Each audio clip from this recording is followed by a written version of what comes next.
Hello friends, welcome back to my studio. I hope you're well. Today's vlog is going to jump around a little bit. As you would have, if you've seen last week's vlog, you've seen we are setting up to have the studio open for the next 3 weekends.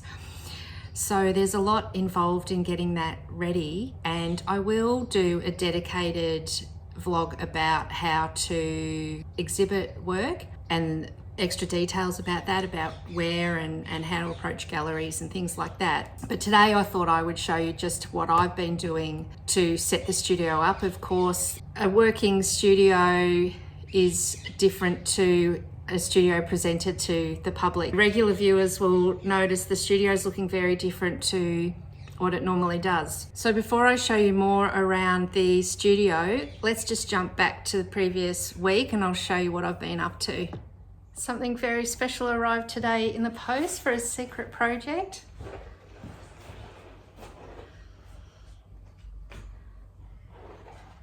I got a couple of prints done of my paintings, and I'll show you later where they're destined. So this piece was on paper and it is sold to a lovely person in America. And this blue jug, I still have this one, and you will have seen a couple of vlogs about just how important that piece was to my art practice and my well-being. And you can order these yourself from Redbubble, and I'll leave a link in the description. These are under art print, and as you can see, they're quite large, and they have this great border with them so they can be framed with a bit of a border like a mount. This is the town hall in Castlemaine, which is the biggest, nearest town to us. And as part of the festival, the Fringe Festival, businesses have opened up their windows for art to be displayed. And so my 2 little posters that I showed you have gone into the town hall windows, which is really exciting. There's a bit of shadow on this, so I'll show you on another day where you can see the posters more clearly. And that's why I chose this size, because they fit into the window just perfectly like that. And this is the market building in one of the main streets of Castlemaine. It's a gorgeous old building. And there will be an exhibition space here too of artists. And I've got a little piece, one of the teacup pieces here displayed in the market building, besides having my own studio open.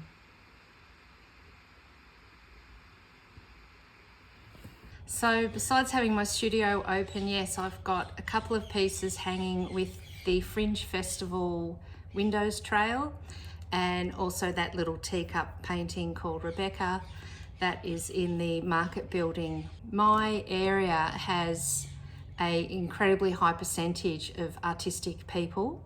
The stats a few years ago for my little town of Newstead of 500 people, 70 of them are artistic, either writers, performers, visual artists, mostly printmakers, but lots and lots of artists. So, and that holds true for my whole shire. So Castlemaine is the next biggest town. And as you can see by the hype of activity this time of year, a high percentage of creativity going on. And I feel really lucky to live in an area that has that sort of energy around. So I will go around and show you the studio once we've set it up. I'll do a little bit of a walking tour. I thought I would show you how I'm actually hanging the work. It's a twist on a gallery hanging system. So I'll turn the camera around. Gallery hanging systems are particularly expensive, particularly for the home studio. So I'm going to show you how I've adjusted that system to a more affordable approach. So firstly, I use these little hangers that are designed to go on a picture rail, and I presume they're called a picture rail hook. And what we've done is drilled, take that wire out. If you can see, I've drilled a little hole in this in the hook part. And you can buy this wire as gallery wire. Again, an expensive component of the gallery hanging system. But this is a push bike cable, a brake cable on a bicycle. And it's quite long and it's thick enough, particularly for my size work. And that goes in the hole. And then because it's got this little end, it's held in there. So that's now our gallery. And the gallery system has a track with all these little pieces that go in the track.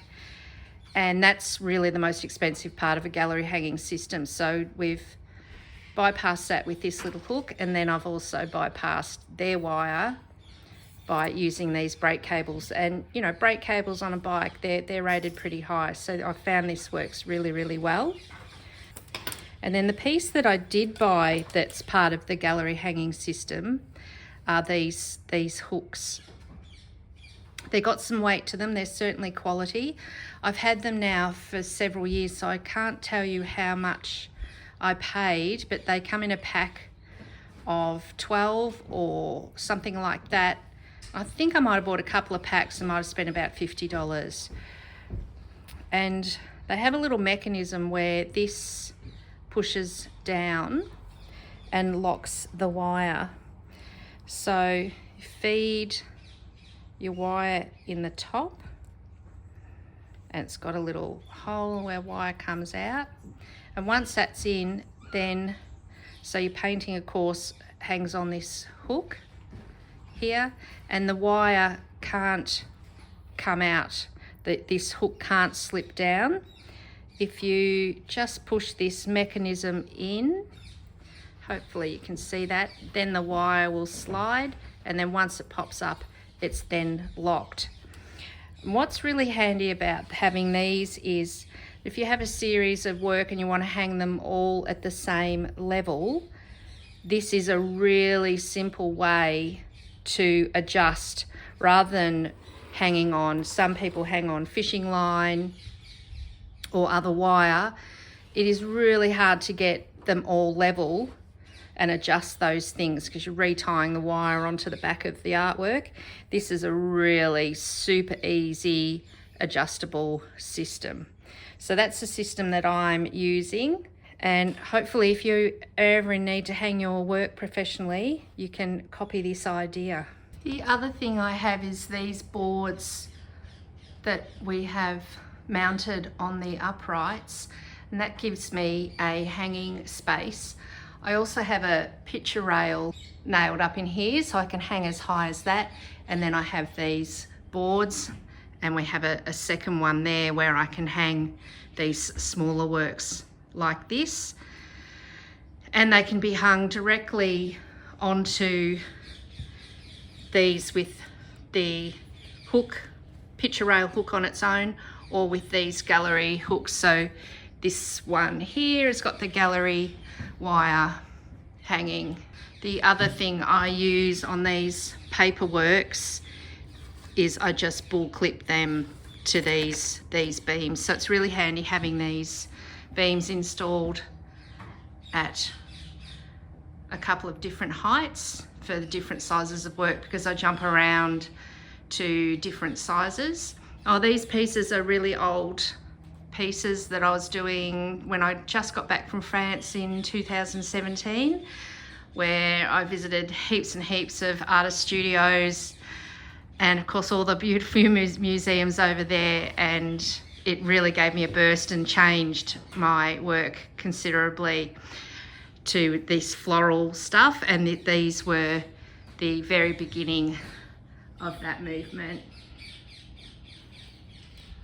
The other thing I have available during the Open Studios is these pieces on paper, and I have a little piece of cardboard to help protect them, keep them stiff, stop them from bending, and I have these little cellophane bags that they are placed in again to protect the work. and it gives it a bit of a shine to it, so it helps show how it would look behind glass, behind a frame, in a frame. And these works you saw me recently do with the gel plate. So again, they've all just got cardboard and in a cellophane bag. I got these bags from eBay and they were pretty cheap. And these are some older works. And then I go up in size right up to these bigger pieces. And what this allows is, because these works are on paper and they're not framed and they're not mounted on board, they are just backed with the cardboard for protection, you can have then a lower price point in your studio. Obviously, paintings on canvas and particularly large paintings have a decent price range on them, and having these smaller works in the studio, for example, this has got $30 on it for slightly less than A4, and this bigger one is A3, that's $50. So it's a way that people can access your work at a different price point, and it's really worth. And these ones I have at 20, this littler size are all 20, and then right down to $10. So sometimes people like to show their support for you and don't want to buy a great big painting or have nowhere in their house for a big piece. These are a really great way for people can purchase something, a little token of, oh, I remember when I visited that studio that I really enjoyed, and a little piece that's perhaps easy to fit in their home or gift to others. So it's a really good idea to have a good range of things for sale in your open studio. And the other thing I do is have some printed material. These are tea towels. They are a 60% linen, 40% cotton. They wash up really, really well. I get them printed from a company in Queensland, and they're from my teacup series. And again, people are more likely to spend on something that's practical for them, particularly if they haven't got space in their home for any wall space. These are again a great way to provide an opportunity for people to buy your work. And I find these go really, really well, particularly as gifts. And I have these marked at $30, again, a nice lower price point for people. This is an example of how my workstation looks when I'm actually working, and while you want to leave a little bit out for people to see what a working studio looks like, this really does nothing to help sell any of your work or present yourself. I will need to clean this all up and put some artwork laid out on here, and I'll show you what that looks like when I'm done. And here it is, much better. So a little bit of indication of working studio, and I've still got all of this pretty messy, but I'm not sure whether I'll have this trolley visible or not. But this sort of stuff, stacked paintings and drawers, that's all interesting to people.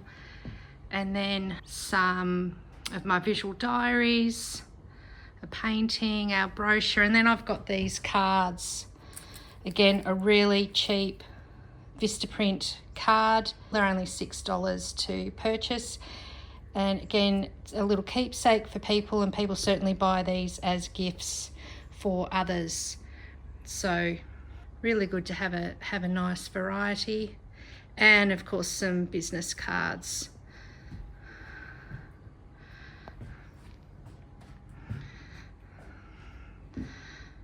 So that's that corner done. I have put a cover over most of the shelves I think it's interesting for people to see the still life props.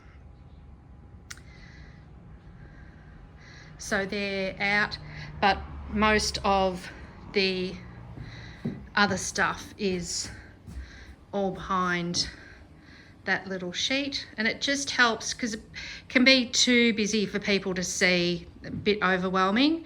So that fine line of choosing enough to display, like I'll have here, this visual boards at the back and things are very interesting. I'll keep all of these paintbrushes and things out.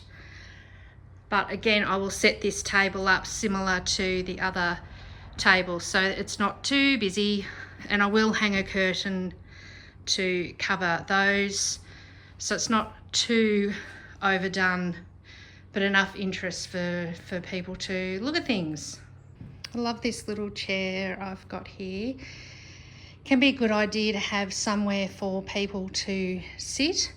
Often there's people have gone to a lot of studios on the trail, and it can be nice to give them somewhere to prop, and they're spending a bit more time in the studio and maybe a little bit more time with your artwork, and they might then connect with the piece. It's also a really great place for kids to prop that are being dragged around and get a little bit bored when they're at a studio, perhaps isn't of interest to them. And gives me another little displaying option where I've just got another one of those hooks over the back of the chair and a little teacup piece that matches this cute little chair. And that completes 1/4 of the studio setup. Now it is time to transform this area. As I said, a lot of the backdrop I will leave. These are pieces I'm finalising. They need a little bit of resin to neaten up the corners, and I have a video somewhere in the in the repertoire on how to create resin dams and how to finish off after you've done a resin dam pour. And I need to neaten up the backs, get some hanging wire on these, and these pieces also need some wire so I can hang them. Another way, if you run out of hanging space, is getting a little stand, and you can have your artwork sitting up like that.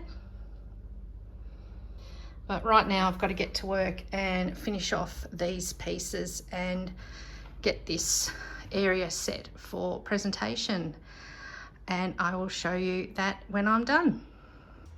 Now that's better. I've put these little pieces I was talking about earlier here, and as you can see, I've left a lot of kind of studio painting paraphernalia out. I've put wire on the back of those little pieces.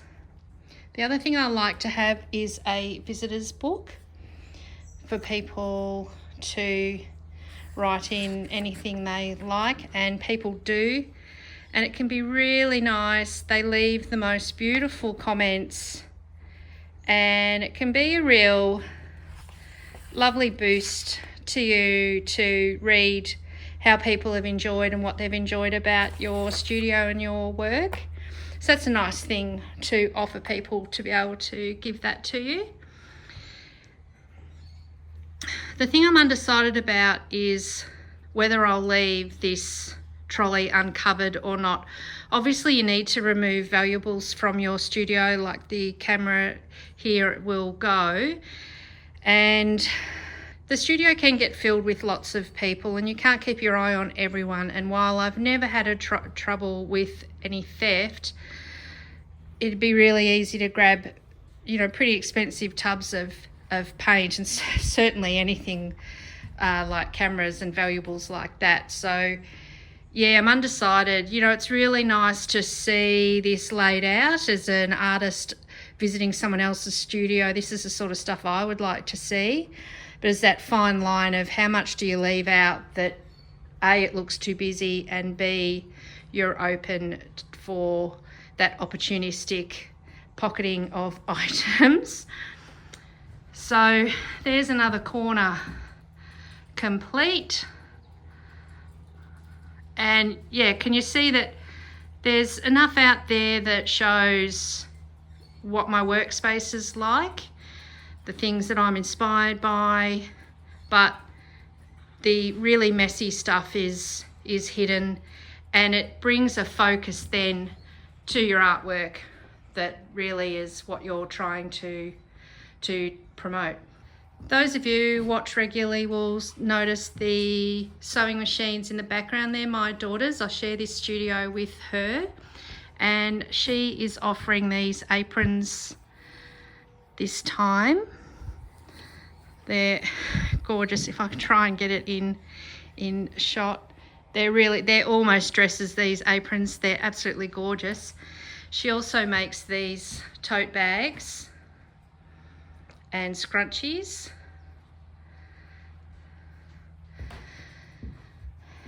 And so then I've got the rest of these. Sometimes if I've got a lot of these and not a lot of space, I will stack them in a box for people to flip through. But we've got space this year to have them laid out. And this is what I've got hanging on the wall. And then these little pieces I thought worked really well sitting underneath the teacups.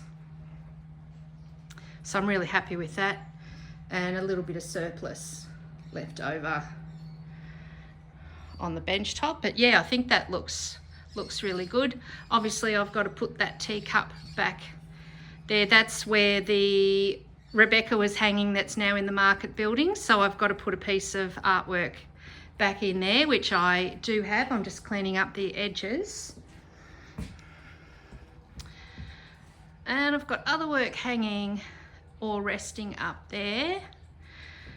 I've also decided to display some older work. This was what I was working on, oil landscapes, way back when, 2016 and prior to that.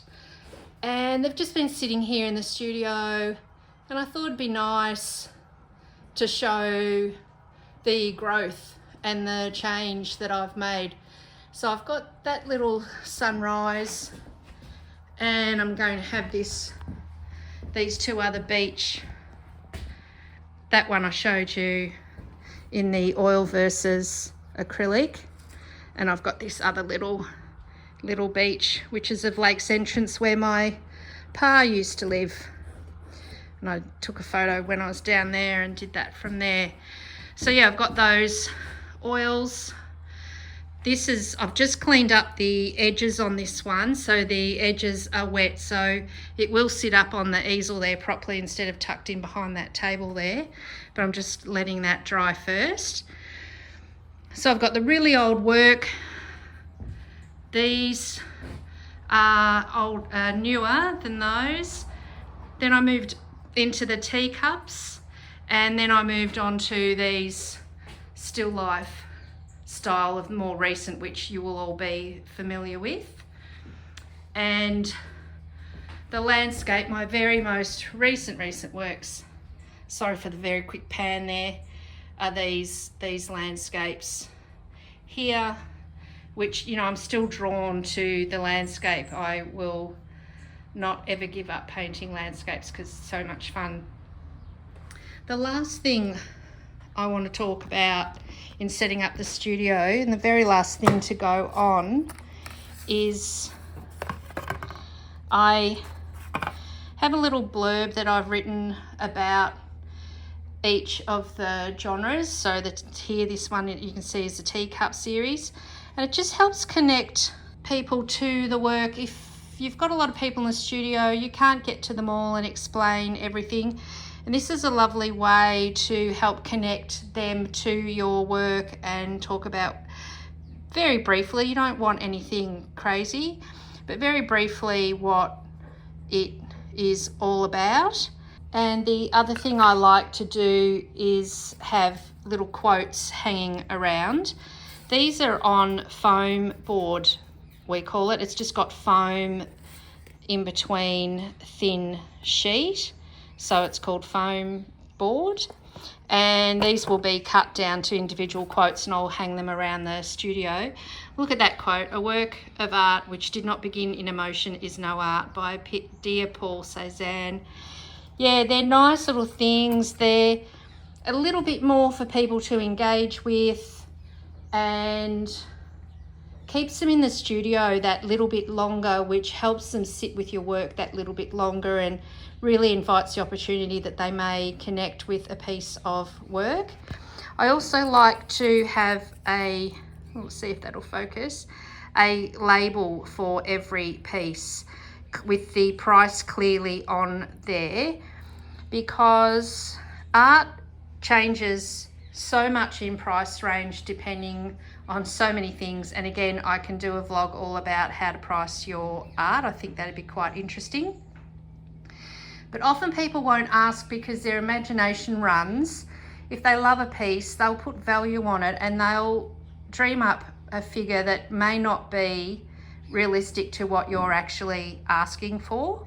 So definitely I would say to have your prices clearly marked, and also have your box of red dots ready to go for any sold, it's upside down, any sold work. You need to make a decision about whether you'll let people take pieces as they purchase them. I tend to let things go because it's so much easier than organising postage or delivery later on. So it's also another encouraging thing. If you end up with a gap like this, it obviously upsets the display, but if you have a label there with a red dot, people will understand, oh, that piece is sold. And strangely, psychologically, that encourages people to buy. When they see red dots on things, they go, oh, this is actually worth buying. I'm going to buy a piece as well. It's a crazy thing. I have known people to actually sneak an odd label in and put a red dot on just to help encourage that from the get-go. I don't know whether it's the best protocol, but yeah, that's what it does make a difference. So we're just about there. This is the table where we will sit to greet viewers. It's directly opposite the door, so you can say hello straight away. It's a bit of a mess yet because we're just finalising. Sort of things that I would have here is some postcards. If someone buys a piece of work, I will put a postcard and a business card in their bag. I also display these gift vouchers to let people know that they can purchase gift vouchers for, you know, a friend that they might think would like their work. It's perhaps not their cup of tea, but they know their friend would love it. They can buy a gift voucher. And we'll always have some scented candles burning because the smell of a studio and paint isn't always the nicest thing. And I also make sure it's a great opportunity to advertise yourself. So we will have, as I said, the business cards and flyers, but I will also have things like this about promoting the channel and, you know, a really quick and easy QR code to follow the link, follow the socials. And then we also keep a record of who comes where, so it helps with advertising for the next year, about where they might have travelled from, and then what sales we make and all that sort of thing. And it helps in the future promotions and the future years. So yeah, I think that's us. Obviously we need to give the place a good dust, mop and vac. But this is essentially, for those who can't make it, this is essentially what the studio setup is now.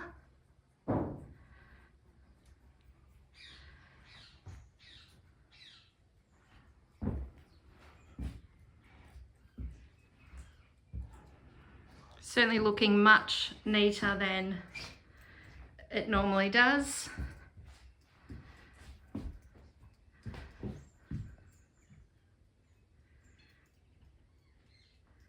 And that's us. So that feels like it was probably a bit of a long vlog today, but essentially that's how we set up to have our studio open and to greet guests. I hope it encourages you to show your own work, and when you are going around to perhaps other gallery spaces or other people's studios, you can appreciate the amount of work that goes into transforming a working studio into a show studio. All of the work at time of filming is available to purchase, and you can go to my website, selinawilsonart.com.au, to purchase. All of the prices have shipping added to them. And if there's something that you have seen and can't find on the website, just contact me via the website, via the email. And as I said earlier, there's also the Redbubble account that you can get a lot of these images on all sorts of items like coffee mugs and journals and things like that as well. So I hope you've enjoyed today. Wish me luck for a really successful open studios. We will have this studio open now for the next 3 weekends. So the vlogs I've got lots of good things planned, but there won't be any painting, of course, because once this is set up like this, you really can't start throwing paint around and destroy the display. So, which also makes it quite tough to know that I won't be able to create a lot. And I do miss it. As wonderful as it is to invite people into your space, having it set on show like this and then not being able to create just, I really feel it. And I'm sure you do too when you have passages of not being able to create. But it's still a good thing to do. So with that, I will see you next week with something wonderful, and I hope you have a lovely week. Bye.